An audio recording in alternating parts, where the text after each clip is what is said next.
Hi everyone, Ryan here, Ion Capital Solutions. Hope you're doing well. Today I want to share with you a MCA funding hack that'll really help you when it comes to funding deals. More importantly, understanding whether or not a deal can fund at all, if there's affordability of a repayment schedule. This is commonly not practiced by business loan brokers, especially in the MCA space. You have to be in the know of whether or not you have a deal on your hands, whether or not the deal is doable. Okay, and it's actually quite easy to do once you understand the formula. What's the formula? I'm going to show you right now. Stick around.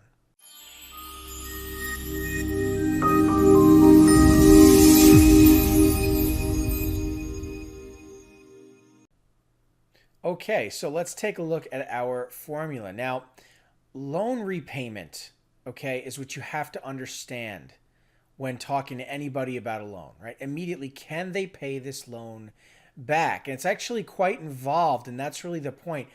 You need to understand the difference between what's affordable and what's just a complete and utter waste of time, because you just know they're never going to be able to pay that money back. You know the lender is going to kill the deal because they can see that they can't pay the money back, right? Or that they know right out of the gate just by punching their calculator whether or not there's a deal. Do you know how to do that? If you don't, you're gambling. You're not loan brokering. You're just gambling. You're putting a quarter in the machine.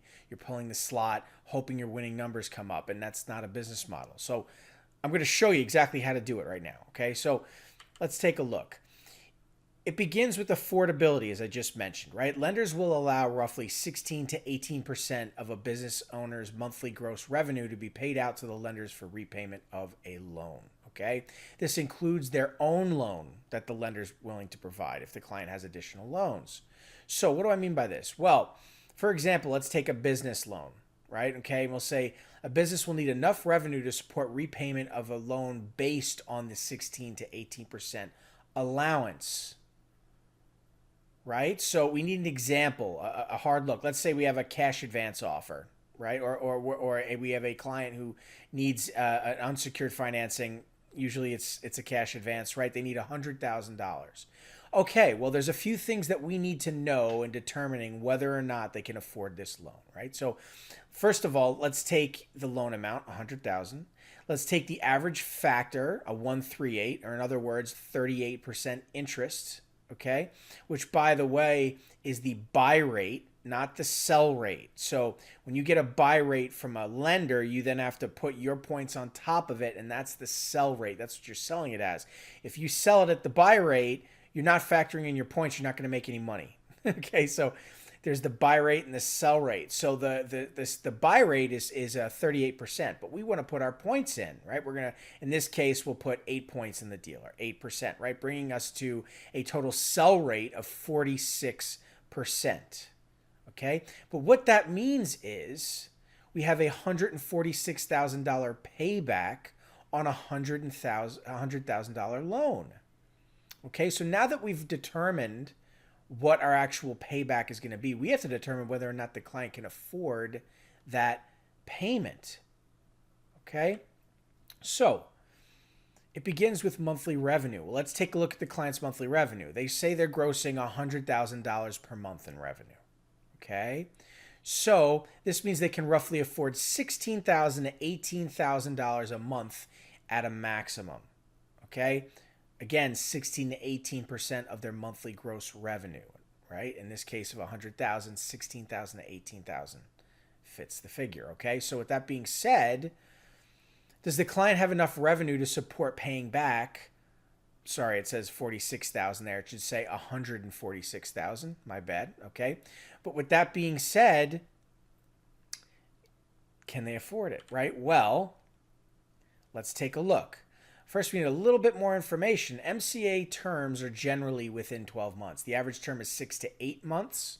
Okay, so for this example, we're going to use 8 months just to make this clear. Okay, and the reason we need that is because we are going to determine what the monthly payments would be. Not that a cash advance offers a monthly payment. Usually it's a daily or a weekly. Here at ION, we offer a cash advance that offers monthly payments, by the way, if you're interested. But in any event, if with a term of 8 months, you can simply divide the payback, $146,000, by 8 months.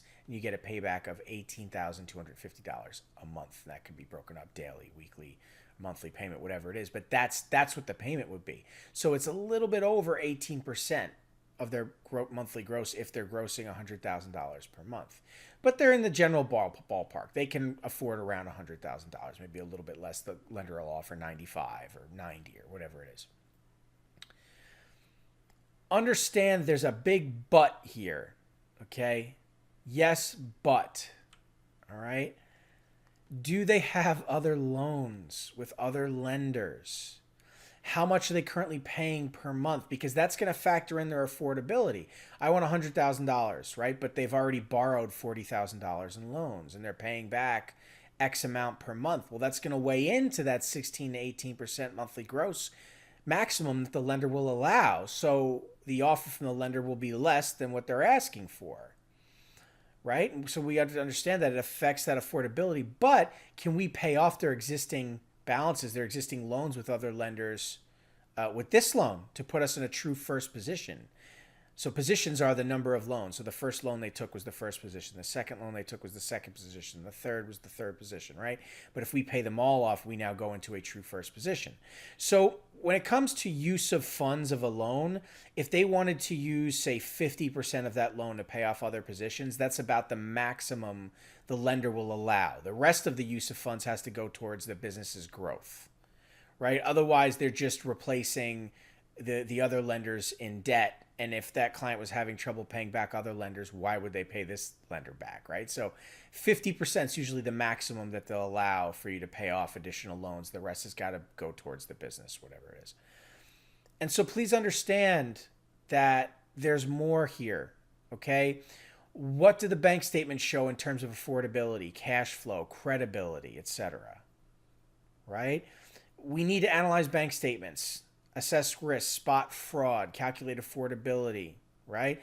Understand, is their actual revenue $100,000 or is it just their overall deposits? There's a big difference between deposits and revenue, right? Did they get a loan from a lender for $26,000? That's not revenue. That's a loan. If they get a wire from another account, is that actual revenue or are they just moving money between accounts? The lender's going to know what account is that. I need to see 3 months bank statements to make sure that that's revenue. And if that's the case, why did they only submit bank statements from one account, not all accounts? It raises an eyebrow for the lender, and then they don't trust the client because they're saying, well, hey, we're not seeing the whole picture here. You as the broker need to ask these questions up front and get the whole, but you should analyze the bank statements. You should weigh and judge for yourself. Is this a deal, right? What if it looks like it's been photoshopped? The text doesn't quite line up, right? It's called fraud. So these are the things that we need to pay attention to and look out for. We need to have our calculator out. This is the difference between a professional business loan broker and a referral partner who submits 100 deals and funds one and can't figure out why. And they just got lucky with the one. That's not who you want to be if you want to be in this space. You want to be an expert consultant, not a niche product salesperson who's just playing a numbers game. You're going to really struggle, and before you know it, you'll be done with it because you ran out of money because you're buying leads and paying for a business. And by the way, you shouldn't build a business or buy leads if you're just getting into the space. You don't need to do either of those things, okay? But in any event, there's plenty of information here without overwhelming you. These hacks, this information, this guide will greatly assist you in your qualification process of working with clients, providing merchant cash advances to your clients. So anybody out there in the MCA space who's struggling, here's a free cheat sheet. Okay, there's more to it. If you want to learn more about the loan brokering space, there's a lot more well beyond merchant cash advance. The grass is absolutely greener. Shoot us a message, schedule a call. We'll talk about it. Anyway, thanks so much for your time. Appreciate it. And good luck on your deals. I'll catch you in the next video.